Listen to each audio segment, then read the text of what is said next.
اعوذ باللہ السمیع العلیم من الشیطان اللعین الرجیم بسم اللہ الرحمن الرحیم الحمد للہ رب العالمین وصلی یا رب علی محمد وآلہ الطیبین الطاہرین اللہم صلی علی محمد وآل محمد وعجل فرجہم وعجل لولیک الفرج یا کریم واجعل فرجنا بفرجه يا أرحم الراحمين توكلت على الله العظيم رب اشرح لي صدري ويسر لي أمري واحلل عقدة من لساني يفقه قولي رب يسر ولا تعسر وتمم بالخير آمين يا رب العالمين.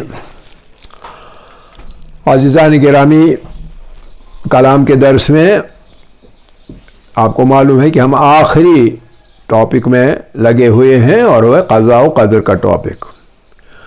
ہم نے اب تک جو کچھ قضاء و قدر میں پڑھا وہ یہ تھا کہ قضاء و قدر کے معنی غلط سمجھے گئے ہیں، یا کہ دید و دانستہ غلط تفسیر اس کی گئی ہے، اور نتیجہ یہ نکلتا ہے کہ معاملہ کچھ کنفیوزڈ ہے، ایک جنجالی مسئلہ بن چکا ہے قضاء و قدر کا عنوان جو ہے. اور اس کے لیے ہم نے 3 اسباب بیان کیے: ایک اہل جبر کا عقیدہ، دوسرے مغرب کی اسلام کے تئیں کینہ توزی، اور تیسرا یہ کہ مغرب نواز یا مغرب زدہ جو دانشور ہیں ان کی سوچ جو ہے وہ سوچ ایسی ہی بنی ہے جیسے ویسٹ میں ہے، اسلام کے الٹ. تو اس وجہ سے وہ بھی آ کے وہی باتیں قضاء و قدر کے بارے میں اور اس کی وساطت سے اسلام کے بارے میں پھیلاتے ہیں کہ اسلام میں جمود ہے، رکود ہے، آدمی آگے نہیں جا سکتا، کیونکہ قضاء و قدر کی گردن، قضاء و قدر کی تلوار انسان کی سر پر لٹکی ہوئی ہے، اور جو کرتا ہے وہ اللہ خود کرتا ہے، اور یہ بالکل باطل عقیدہ ہے. یہ ہم نے بیان کیا، اس کی تمام تر تفصیلات پہ ہم نے بات کی. آج ہم آئیں گے اس بات پہ کہ ہم بیان کریں کہ قضاء و قدر کے اصلی معنی کیا ہیں، قضاء و قدر کو اصل میں کیا بات ہے وہ سمجھیں گے، اصلی چیز کیا ہے، اور قضاء و قدر اپنے اصلی کانٹیکسٹ میں کیا معنی رکھتا ہے. ہم نے مفصلاً بتایا کہ جو تفسیر ان لوگوں کے اغیار کے اور اپنے دانشوروں کے جو کہ مغرب زدہ ہیں، ان کی تفسیر کی ریجیکشن میں، ان کی تردید میں ہم نے قرآن کی 3 بہت ساری آیتیں پیش کی، لیکن 3 بنیادی آیتیں ہیں، 3 خاص آیتیں ہم نے بیان کی. ایک تھا لیس للانسان الا ما سعی، انسان کے لیے کچھ نہیں ہوگا، کچھ نہیں اس کو ملے گا الا ما سعی، بجز وہ کہ جس کے لیے وہ کوشش کرے. یعنی انسان کی کوشش کو قرار دیا گیا ہے، اس کے فیوچر میں جو اس کے حصے میں آئے گا اس کی بنیاد ہے انسان کی اپنی کوشش، انسان کی اپنی محنت. اپنی محنت جو کرے گا تو رنگ لائے گی، رنگ جب لائے گی تو اس کو ملے گا جو کچھ ملنا ہے جس کے لیے وہ کوشش کرے گا.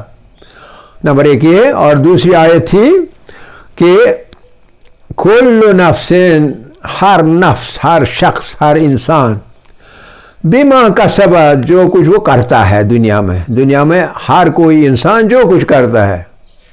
وہ پہلی آیت جو تھی وہ تھی نجم، سورہ نجم میں سے، یہ آیت ہے سورہ مدثر میں سے، یہ آپ نے لکھی ہوئی ہے میرے خیال میں.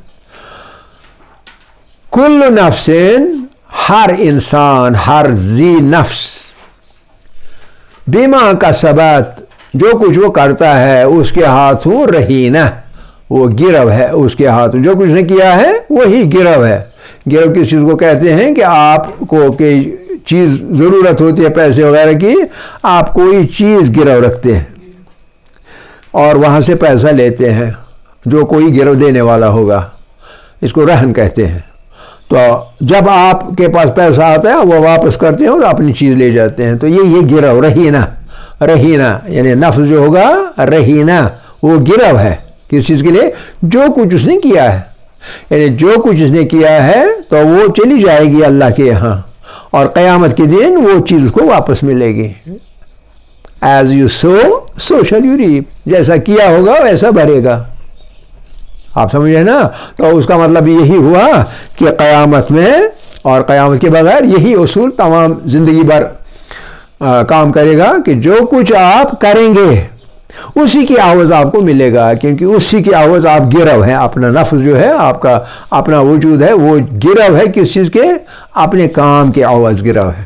جو کیا ہوگا اس کے بدلے میں آپ کو وہ ملے گا جو آپ کو ملنا ہے، چاہے اچھا ہوگا چاہے برا ہوگا. بیٹھے رہیں گے، بزدل رہیں گے تو کچھ نہیں ملے گا. ناکامی مقدر ہوگی، ناکام ہوں گے، نامراد ہوں گے. اور جب کچھ کریں گے تو کچھ کرنے کے مقابلے میں انعام ملے گا. آدمی کامرانی حاصل کرتا ہے، کامیابی حاصل کرتا ہے. جیسے سال بھر ایک لڑکا پڑھائی کرتا ہے، جیسی پڑھائی کرتا ہے یہ رہن ہے. جو ہی آتا ہے امتحان کا وقت تو وہ امتحان میں جاتا ہے، جیسا کچھ محنت کی ہے وہ محنت وہاں اس کو انڈیلتا ہے، پرچے پر انڈیلتا ہے، یعنی لکھتا ہے وہ کچھ اس نے پڑھا ہے، اور واپسی میں اس کو ملتا ہے اس کا پھل. چاہے ایک بہت بڑا اس کو کیا کہیں گے بطخ کا انڈا ملے، یا یہ کہ جتنا کچھ کیا ہوگا فرسٹ کلاس میں، سیکنڈ کلاس میں، یا تھرڈ کلاس میں، رائل کلاس میں، یا فیل ہی، تو وہ ملے گا. یہی ہے کل نفسین، ہر نفس جو ہے بما کسبت، جو کچھ وہ اکتساب کرے گا، جو کچھ وہ کرے گا، جو کچھ وہ کمائے گا. کسبت اکتساب کرے گا، کسب کرے گا. رہینا اس کی عوض وہ رہن ہے، یعنی اس کو وہ چیز اس کا پھل جو ہے وہ اس کو ملے گا. سمجھ نا؟ جیسے ایک آدمی ہوتا ہے، وہ سوئی کام کرتا ہے. جتنی اس کی سکت ہوگی، جتنی اس کی بینائی اجازت دے گی، اتنا وہ کام کرے گا. صحت مند ہوگا، سکت اچھی ہوگی، اور شوق سے دل جمی سے کام کرے گا، بہت دیر تک کرے گا، کافی گھنٹوں دن میں وہ کام کرے گا، اتنا ہی اس کو بعد میں آمدنی اس سے ملے گی جو وہ کام کر رہا ہے. اسی کو کہتے ہیں بیما کسبت. رہینا نحنو بیما کسبنا، جو کچھ ہم کرتے ہیں، اکتساب کرتے ہیں، کسب کرتے ہیں، یعنی حاصل کرتے ہیں، اس کے بدلے میں رہینا، ہم رہن ہے یعنی ہم یہاں سے دیں گے جو کچھ ہم نے کیا ہے، جو کچھ ہم کرتے ہیں، اس کے بدلے میں ہمیں پھل ملتا ہے. وہ پھل رہن کا پھل ہے، واپس ملتا ہے ہمیں. تو یہ آیت یہ سورہ نجم کی تھی، اور آخر پر سورہ رعد کی آیت، مین آیت، ان اللہ لا یغیر ما بقوم حتی یغیروا ما بانفسہم. کوئی قوم یا کوئی شخص بھی، اس میں کوئی فرق نہیں پڑتا، کوئی قوم اور کوئی شخص ہو، ان اللہ بے شک اللہ تعالی لا یغیر تبدیل نہیں کرتا ہے، ما بقوم جو کچھ اس قوم کی حالت ہو، اس حالت کو نہیں بدلتا ہے. حتیٰ تب تک نہیں، جب تک نہ، حتیٰ جب تک نہ، حتیٰ یغیروا وہ لوگ خود، جمع کسے گا یعنی افراد ایک سوسائٹی، جب تک نہ وہ یغیروا تبدیل کریں گے، ما بانفسہم اپنے انفس سے، اپنے کام سے، اپنی محنت سے، جب تک وہ اپنے میں تبدیلی لائیں گے تب تک ان کی حالت نہیں بدل سکتی ہے. اس لیے جو مسلمان معاشرے ہیں وہ اسی حالت میں ہیں جو آج کل ہے، جس کی وجہ سے یہ تقدیر کے جو خیالات تصورات ہیں یہ پھیل رہے ہیں اور لوگوں کو اپنی گرفت میں لے رہے ہیں. یہ اسی وجہ سے ہے کہ اپنی حالت بدلتے نہیں ہیں، بیٹھے رہتے ہیں، بیکار رہتے ہیں. جب کریں گے بھی کوئی کام تو بے معنی سا کام کرتے ہیں، ضروری کام جو ہے وہ کرتے نہیں ہیں. آپ سمجھے کہ نہیں؟ آج کل جو ماڈرن ٹیکنالوجی ہے، علوم ہے، وغیرہ وغیرہ سائنسز ہے، ان میں آگے نہیں جا رہے. جتنا زیادہ لوگ آگے جائیں گے ان میدانوں میں، جو کہ آج کل ہمارے راہبر معظم کا بھی، ان کی بھی تلقین ہے ہمیں کہ آپ علوم کے اندر، ٹیکنالوجیز کے اندر، انفارمیشن ٹیکنالوجی میں بھی ان سب چیزوں میں آگے چلے جائیے. جب آپ آگے چلیں گے حالت بدلے گی. جب آپ کی حالت بدلے گی ممکن ہے آپ کی اور قوموں کے لیول پر ہی نہیں بلکہ ان سے آگے چلے جائیں گے. امکان ہے. دارمدار ہے آپ کا ان پٹ کتنا ہے، آپ کتنی محنت کرتے ہیں اس سلسلے میں، کتنا آپ یعنی کیپٹل ڈالتے ہیں، سرمایہ آپ کتنا ڈال رہے ہیں اپنے پاس بک میں. جتنا پاس بک میں آپ سرمایہ ڈالیں گے بینک میں جا کر، اتنا آپ کا پاس بک رچ بینک بیلنس ہوگی آپ کی. اسی طرح سے جتنا آپ محنت کریں گے، مشقت سے یہ چیزیں کریں گے تو آپ کی حالت یقیناً بدلے گی، اور تب ہم کہیں گے اللہ کامیابی دے گا، آپ کی حالت بدلے گی۔ جب تک ہم کچھ نہ کریں گے اللہ خود بخود حالت نہیں بدلتا ہے کسی قوم کی۔ اگر ایسا ہوگا تو اللہ پر الزام آئے گا کہ وہ عادل نہیں ہے۔ عادل نہیں ہے کا کیا مطلب ہے؟ عادل نہیں ہے مطلب ایک کو نہیں دے گا تو ایک کو دے گا بلا وجہ۔ یہ تو عادل ہے ہی نہیں، عادل الہی یہ نہیں ہے۔ عدل الہی یہ ہے جو جتنا کام کرے گا اس کو اتنا پھل ملنا چاہیے، اور ایسا ہی اللہ کرے گا، عدل سے کام لے گا۔ ہم بیٹھے بیٹھے دعائیں کریں گے مسجدوں میں یا اپنی جائے نمازوں پر اور کریں گے کچھ نہیں تو حاصل کچھ ہونے والا نہیں۔ ان اللہ لا یغیر تبدیل نہیں کرے گا ما بقوم کسی قوم کی حالت کو، حتی یغیروا ما بانفسہم تب جب تک نہ وہ خود اپنے ہاتھوں، اپنے نفس سے، اپنے وجود سے اپنی حالت بدلیں گے، اپنے قوم کی حالت بدلیں گے۔ تو یہ تین آیتیں خاص کر ہم نے قرآن سے ریفر کی، حوالہ ان کا دیا یہ ثابت کرنے کے لیے کہ جو پروپیگنڈا کیا جا رہا ہے جبریوں کی طرف سے یا مغرب کی طرف سے یا مغرب زدہ دانشوروں کی طرف سے جو اپنے آپ کو انٹلیکچوئل کہتے ہیں، تو وہ پروپیگنڈا ہے، حقیقت کا اس کے ساتھ کوئی سروکار نہیں ہے۔ تو اب اس کے آگے اسلامی نقطۂ نظر کیا ہے؟ یہ تھی تین آیتیں۔ اب اسلامی نقطۂ نظر یہ ہے، اچھی طرح سمجھ لیجئے، اسلامی نقطۂ نظر قضاء و قدر کے صحیح مفہوم کیا ہے؟ قضاء و قدر کے صحیح مفہوم کیا ہے؟ قضاء و قدر یہ تو ہمارا ٹاپک ہے ہی، قضاء و قدر، یہ حمزہ ڈال بھی سکتے ہیں ڈال نہیں بھی سکتے ہیں۔ قضاء و قدر، یہ قضاء و قدر کیا ہے؟ ایک قطعی حکم ہے، ایک قطعی حکم ہے۔ کس کا؟ خدا کا۔ جو کہ اس کائنات میں جو کچھ ہے، کائنات میں جو کچھ ہے اس کے اندازے کے بارے میں ہے، اس کے اندازے کے بارے میں، کائنات کا اندازہ خدا کی طرف سے۔ کائنات جو ہے اس میں جو کچھ ہے، کائنات میں جو کچھ ہے، کائنات کے بارے میں قطعی حکم ہے اندازہ، اندازے کے بارے، اندازے یا اندازہ۔ کائنات میں جو کچھ پایا جاتا ہے نا اس کے بارے میں اللہ نے مقرر کیے ہوئے اندازے پراپرٹیز، رولز، ریگولیشنز، جس کو ہم نے علل و معلولات کے سلسلے میں پڑھ لیا، cause and effect relationships کے بارے میں۔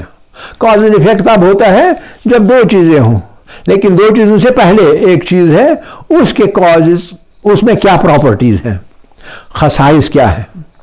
جس مثال کے طور پر پانی ہے، آپ کے پاس پانی ہے، پانی جو ہے پانی کی خصوصیت ہے، یہ پانی ہے آپ کے پاس، پانی کی خصوصیت یہ ہے کہ یہ بہتا ہے، اٹ فلوز، اس لیے ہم کہتے ہیں یہ سائل ہے، سائل مطلب فلوئنگ، یہ وہ سائل نہیں ہے کہ آپ ایپلیکنٹ ہے، وہ سائل نہیں، یہ سائل کا مطلب ہے بہنے والی چیز۔ پانی ایک بہنے والی چیز ہے۔ اب آپ کو یہاں پانی اٹھانا ہے، آپ کو ڈالنا ہے، کیا آپ نیچے سے پھینک سکتے ہیں؟ یا نیچے رکھیں گے گلاس اور پانی اوپر جائے گا؟ نہیں ہو سکتا، آپ کو اوپر سے ڈالنا پڑے گا تو پانی ادھر ڈلے گا۔ آپ سمجھ رہے نا؟ یا کبھی آپ ایسا کرتے ہیں کہ آپ نیچے نل خالی چھوڑ دی، یہ کھلی چھوڑ دی، آپ کی ٹینکی میں جتنا پانی ہوگا، آپ بے خبری میں ہیں تو ٹینکی میں سے آپ کا سارا پانی ختم ہو جائے گا۔ کیوں؟ کیونکہ water flows and it flows from the upper level towards the lower level, یہ اس کی خاصیت ہے۔ اسی طرح ہر چیز کی خاصیت ہے، جیسے ہم نے ہائیڈروجن، آکسیجن اور واٹر کی خاصیت بجھاتا ہے، آکسیجن کی خاصیت جلاتا ہے، ہائیڈروجن کی خاصیت جلتا ہے۔ آپ سمجھیں نا؟ یہ خاصیتیں مقرر ہیں، ان میں تبدیلی نہیں آ سکتی ہے۔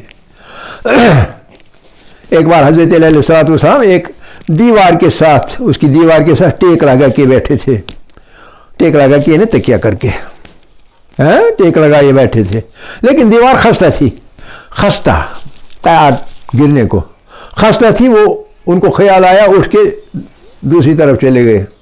لوگوں نے اسے کہا، یا علی کیا آپ تقدیر سے بھاگ رہے ہیں؟ قضا، کیا آپ قضا سے بھاگ رہے ہیں؟ انہوں نے کہا نہیں، میں قضا کی تقدیر سے، میں قضا کی تقدیر، اچھی طرح سمجھ لیجیے یہ نقطہ جناب امیر کا، میں قضا کی تقدیر سے نکل کر قدر کی تقدیر میں داخل ہو رہا ہوں۔ قدر کی تقدیر، قضا کی تقدیر یہ ہے کہ اگر وہاں بیٹھے گا تو چونکہ خستہ ہے دیوار، ایک ہلکی جنبش سے زلزلہ آئے گا اسی وقت، ایک ہوا چلی تو ایک معمولی جنبش سے دیوار گرے گی، آدمی اس کے نیچے آ جائے گا۔ ٹھیک ہے کہ نہیں؟ یہ کیا چیز ہے؟ یہ قطعی حکم ہے کہ جو چیز کھڑی ہے زمین کی کشش کی وجہ سے اس کو نیچے آنا ہے، جب تک وہ بالکل سیدھی ہے، ایکویلبریم برابر ہے، نہیں گرے گی۔ جو ہی ایکویلبریم تھوڑا سا بدل جائے گا اور اس میں وہ جسے ہم کہتے ہیں سیمنٹنگ فورس نہیں رہے گی تو معمولی سی جنبش سے گر جاتے ہیں۔ اس کو کہتے ہیں سنت اللہ یا سنت اللہ، لا تجد لسنت اللہ تبدیلا، آپ کبھی اللہ کی سنت میں تبدیلی نہیں پائیں گے، اور یہی ہے اس چیز کا مطلب، لا تجد، آپ نہیں پائیں گے، لسنت اللہ، لسنت اللہ تبدیلا، آپ کبھی یہ تبدیلی نہیں پائیں گے اللہ کی سنت میں۔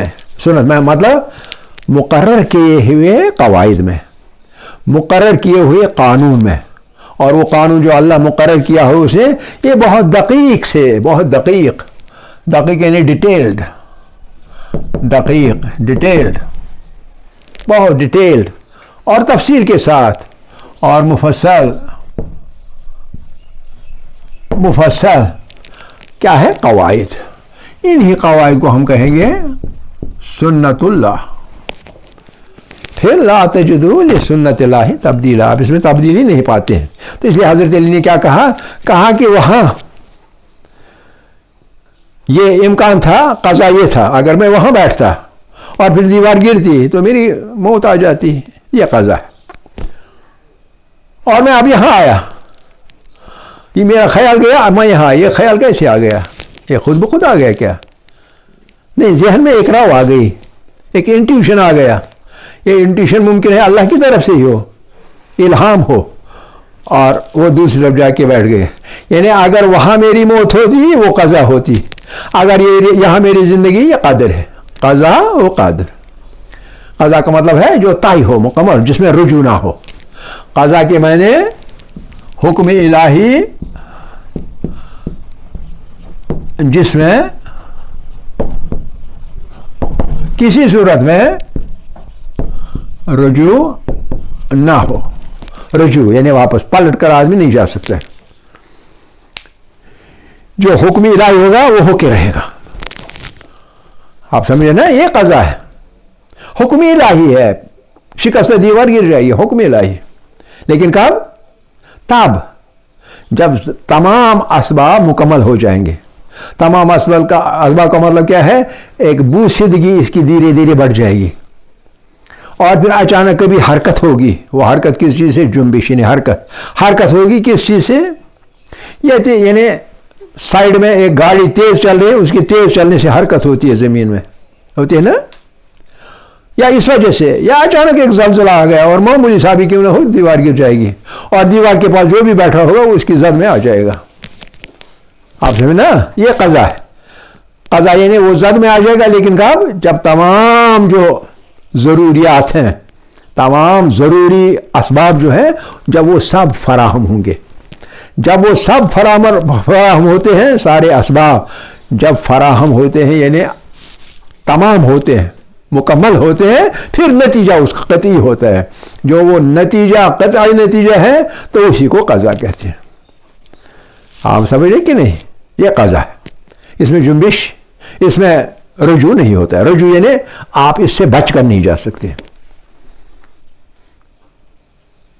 کوئی آدمی لائے گا بازار سے زہر اور کھائے گا، زہر لایا، کھا لیا، سبب برابر ہو گیا، علت جو ہے وہ پوری ہو گئی، کاز پورا ہو گیا جو مرنے کے لیے کافی ہے۔ جب پورا ہو گیا موت یقینی ہے۔ جب تک نہ فوری طور پر اس کو لیا جائے گا، اس کا سٹامک واش کیا جائے گا وغیرہ وغیرہ، اور اس میں بھی کیا پتہ کتنا اثر کیا ہوگا زہر نے. اگر تھوڑا سا کیا ہوگا ممکن ہے بچنے کی گنجائش ہے. اثر کچھ نہ ابھی کیا ہوگا تو بچنے کی امید ہے. لیکن زہر کھایا مرنا لازم ہے. اور یہی سوسائڈ ہے. کچھ لوگ اپنے آپ کو گلے میں رسی ڈال کے اپنے کو پھانسی دیتے ہیں اور اسی کو قضا کہتے ہیں. کبھی ہم کہیں گے کہ یہ اس کی تقدیر میں لکھا تھا. نہیں، ایسا نہیں ہے. تقدیر میں لکھا نہیں ہوتا اس طرح سے. تقدیر میں اس طرح سے لکھا ہوتا ہے کہ اگر اس نے ایسا کیا، اگر حضرت علی وہاں مثال کے طور پر بیٹھے رہتے اور دیوار گرتی تب بھی یہ قضاء الہی تھا. یہاں آ کے بچ کے تب بھی قضاء الہی تھا. لیکن دونوں صورتوں میں انسان نے جو کچھ کیا، فعل انسانی، ہیومن ڈیڈ، جو کچھ انسان نے کیا وہ سبب بنتا ہے. اس قضاء و قدر میں جو سبب بنتا ہے، علت جو بنتی ہے وہ انسان کا اپنا عمل ہے. آپ سمجھ رہے نا؟ انسان کا اپنا عمل بن جاتا ہے کبھی سبب، اور جو خدا نے قانون بنایا ہے اس قانون کی زد میں آ جاتا ہے اور نتیجہ جو بھی نکلنا ہے نکلتا ہے. ہم یہ نہیں کہیں گے یہ نتیجہ نکلا تو یہ اللہ نے کیا. ہم ایسا نہیں کہہ سکتے. وہ اللہ پہ تہمت ہوگی. اللہ نے صرف قواعد و قوانین کائنات کے چلنے کے لیے بنا رکھے، اس کے علاوہ کچھ نہیں. آپ اچھی طرح سمجھ لیں، اس نقطے کو اچھی طرح سے سمجھ لیجئے، قضاء و قدر کی اس نقطے کو. یعنی اللہ کی سنت ہے. سنت ہے کا مطلب کیا ہے؟ سنت کے مطلب ہے کہ اندازے ہیں اللہ کے. وَالسَّمَاءَ رَفَعَهَا کیا ہے وہ؟ پڑھیے الرحمن کی وَوَضَعَ الْمِيزَانَ. آگے بتائیے. اللہ تطغوا وَأَقِیمُوا الْوَزْنَ وَلَا تُخْسِرُوا الْمِيزَانَ. آپ کے پاس ایک ہے، اسے کیا کہتے ہیں؟ ایک بیلنس ہے، توازن ہے. میزان یعنی توازن، بیلنس. کون سی بیلنس؟ ایکولوجیکل بیلنس ہے. ایکولوجیکل بیلنس میں کیا ہے؟ ایکولوجیکل بیلنس میں یہ ہے کہ جنگلات ہیں، پہاڑ ہیں، صحرا ہیں، زمینیں ہیں، نہریں ہیں، دریا ہیں، سب کچھ ہے. ٹھیک. اب اس ایکولوجیکل بیلنس کو اگر ہم مینٹین کریں گے، اقیم الوزن مینٹین کریں گے، اس میزان کو ہم فائدہ اٹھائیں گے. ولا تخسر المیزان، اس میزان کو مت بگاڑیے. اگر کبھی ہم اس ایکولوجیکل بیلنس کو بگاڑیں گے، ڈسٹرب کریں گے، کس چیز سے؟ مثال کے طور اپنے جنگلات کاٹنے سے. جنگلات کٹیں گے، دو صورتیں ہیں. نمبر ایک کی بارشیں نہیں ہوں گی، یہ ایک صورت ہے، یہ بھی مصیبت ہے نا، مصیبت. دوسری صورت جب بارش گرے گی، بارش کو روکنے والے جو ہوتے ہیں جڑیں درختوں کی اور خود درخت وغیرہ روکنے والے جو اس کی رفتار کو کم کریں گے، وہ نہیں رہے گے، وہ رکاوٹیں نہیں رہیں گی. ایک دم سے پانی آئے گا، جیسے کچھ سال پہلے یہاں آ گئے ایک دم سے، کیونکہ جنگلات نہیں رہے ہمارے یہاں. اور اسے کیا ہوتا ہے پھر؟ سیلاب آتے ہیں اور بہا کے لے جاتا ہے سب کچھ کو. کویا اس طرح سے نقصان، اس طرح سے بھی نقصان. ٹھیک ہے. آج کل ہمارے گاؤں میں تقریباً شہر تک بھی آیا ہے یہ مسئلہ. جب ہم نے اپنے جنگلات کاٹ دیے، کاٹتے رہے، جو جنگلی جانور ہیں ان کو وہاں رہنے کی جگہ نہیں ملی. کوئی رہنے کی جگہ جب نہیں ملے تو نیچے ہم نے اب باغات بنائے. کن چیزوں کے باغات؟ سیبوں کے باغات، میوےدار درختوں کے باغات. اب یہاں جگہ ہے، اس لیے وہ آج کل آتے ہیں انسانی بستیوں کے نزدیک اور وہاں گھومتے رہتے ہیں، اور جب بھی موقع ملتا ہے کسی انسان پر حملہ بھی کرتے ہیں. تو یہ جو کچھ یہ آفت اب ہم نے اپنے ہاتھوں سے لائی، تو کیا ہم کہیں گے آفت اللہ کی تقدیر سے آ گئی، اللہ کی قضا سے آ گئی؟ نہیں، ہم نے اپنے ہاتھوں سے کیا. جو اللہ نے کہا تھا لا تخسر المیزان، یہ بیلنس مت بگاڑیے. یہ جو ایکولوجیکل بیلنس ہے ہمارے انوائرمنٹ کی، اس کو مت بگاڑیے. اللہ نے مناسب حساب میں ہر چیز رکھی ہے. پانی کافی رکھا ہے، ویجیٹیشن کافی رکھی ہے زمین کے اوپر. جہاں ویجیٹیشن کی ضرورت ہے نہیں یا ہے ہی نہیں وہاں لوگ رہتے نہیں. صحراؤں میں کوئی لوگ رہتے نہیں، ہے نا.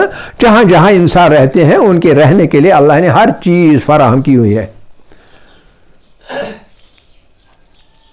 لقد خلقنا لكم ما في الارض جميعا، جو کچھ زمین میں ہے یہ ہم نے آپ کے لیے پیدا کیا. اب اگر ہم خود ہی اس میزان کو بگاڑ دیں گے، خراب کریں گے، نتیجہ کیا نکلے گا؟ نتیجہ نکلے گا ہمارے لیے زندگی اجیرن بن جائے گی. اور ایسا آج کل ہو رہا ہے. ٹھیک ہے کہ نہیں؟ جیسے مثال کے طور پر جو سفیدے کے درخت، خاص کر فیمیل درخت جو ہم نے جگہ جگہ لگا رکھے ہیں، تو آج ان میں سے وہ روئی جیسی نکلتی ہے اور لوگ ان کی آنکھوں میں جا کے، ناکوں کے ذریعے سے جا کے ان میں طرح طرح کی بیماریاں پیدا کرتے ہیں. حالانکہ آرڈر بھی ہے کہ ایسے درخت مت اگائیے، لیکن ہم اگاتے رہتے ہیں. صحیح ہے کہ نہیں؟ یعنی اپنا جو انوائرمنٹ کا میزان ہے وہ خود ہم بگاڑ رہے ہیں. یہی ہے اندازے میزان کے، اندازے میزان کے. اور یہ قطعی حکم کے تحت آتے ہیں یہ اندازے، کاز اینڈ افیکٹ ریلیشنز کے اندازے. اور کاز جب تک نہ کسی عمل کے لیے پورے ہو جائیں تب تک وہ عمل وجود میں نہیں آتا ہے. وجود میں تب آتا ہے جب تمام کے تمام اندازے پورے ہو جائیں، تمام کے تمام علتیں پوری ہو جائیں، تب کوئی کام ہوتا ہے. جب ہوتا ہے ہم یہ نہیں کہہ سکتے ہیں کہ اللہ نے کیا، ہم یہ کہہ سکتے ہیں اللہ نے سب کچھ بنا کے رکھا تھا. اب جیسا ہم اس کے ساتھ برتاؤ کریں گے ویسا واپسی میں ہمیں ملے گا. بات سمجھ رہے ہیں؟ تو یہ ہے قضاء و قدر. یعنی اگر میں وہاں بیٹھتا، میں مر جاتا، تو یہ بھی قضا تھا. اگر ہم نے میں یہاں آ کے میں نے علاج کیا، وہاں نہیں بیٹھا، اٹھ کے یہاں بیٹھا، میں بچ گیا، یہ بھی قدر ہے. وہ قضا ہے، یہ قدر ہے. رول اللہ نے بنایا ہے، اس میں شک نہیں. لیکن میں کس طرح اس رول کو استعمال کر رہا ہوں، فالو کر رہا ہوں، نتیجہ اس پر ہے. یعنی انسان کا اراد و اختیار جو ہے، انسان کا اراد و اختیار، اس اراد و اختیار کی بنیاد پر ارادہ اور اختیار، اراد و اختیار کی بنیاد پر انسان کا کوئی فعل ہوتا ہے یا افعال ہوتے ہیں. یہ افعال جو ہوتے ہیں، یہ افعال اس بیلنس میں ان اندازوں کے اندر اثر انداز ہوتی. ایک اور مثال کے طور پر ایک شخص بیمار ہے، ایک شخص بیمار ہے.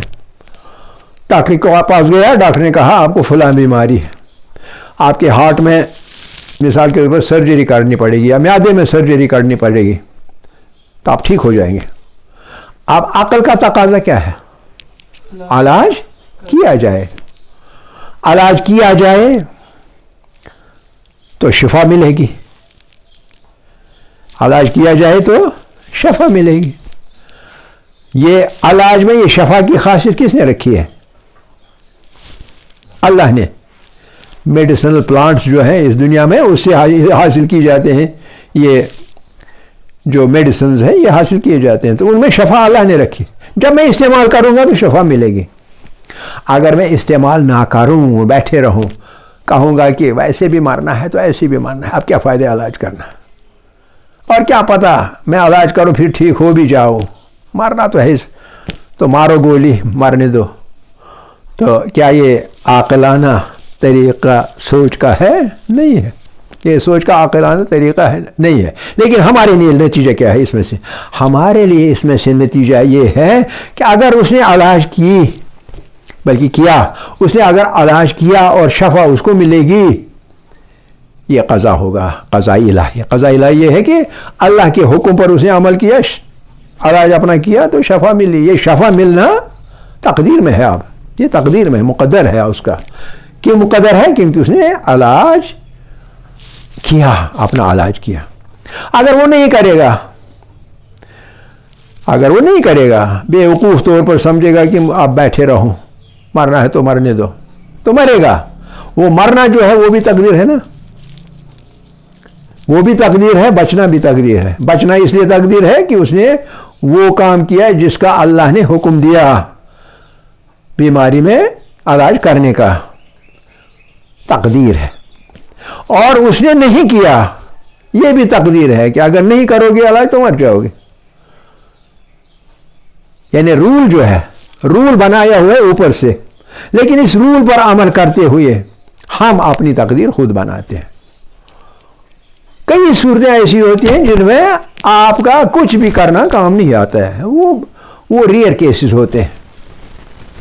ادھر ممکن ہے کہ اللہ نے پہلے سے طے کیا ہو، ایسا نہیں ہونا. نمرود نے کتنی کوشش کی حضرت ابراہیم کو آگ میں ڈالنے کی، نہیں چلا. اللہ نے طے کیا تھا، آگ کو کہا تھا کونی باردم و سلام علی ابراہیم، اس پر ٹھنڈا ہو جا. یعنی جو خاصیت ہے جلانے کی آگ میں، اسے حکم ملا کہ اس خاصیت کو عمل میں نہیں لانا، اس کو چھوڑنا، اب نہیں جلانا ابراہیم کو. یہ ریئر کیسز ہیں، یہ معجزاتی کیسز ہیں. کوئی 4 منزلوں سے گرتا ہے تب بھی نہیں مرتا، کوئی 1 منزل سے گرتا ہے تو ایک دم سے کسی ایسی جگہ ضرب لگتی ہے کہ ایک دم سے مرتا ہے. یہ چیزیں الگ ہیں، لیکن گرنا ہی بجائے خود آدمی اپنی بیوقوفی سے گرے گا، ہے نا. تو یہ چیزیں ہوتی ہیں قضاء و قدر میں. اس میں مزید بحثیں ہیں بہت ساری، تو آج کے لیے اتنا ہی ہے. الحمدللہ اولا و آخرا و ظاہرا و باطنا.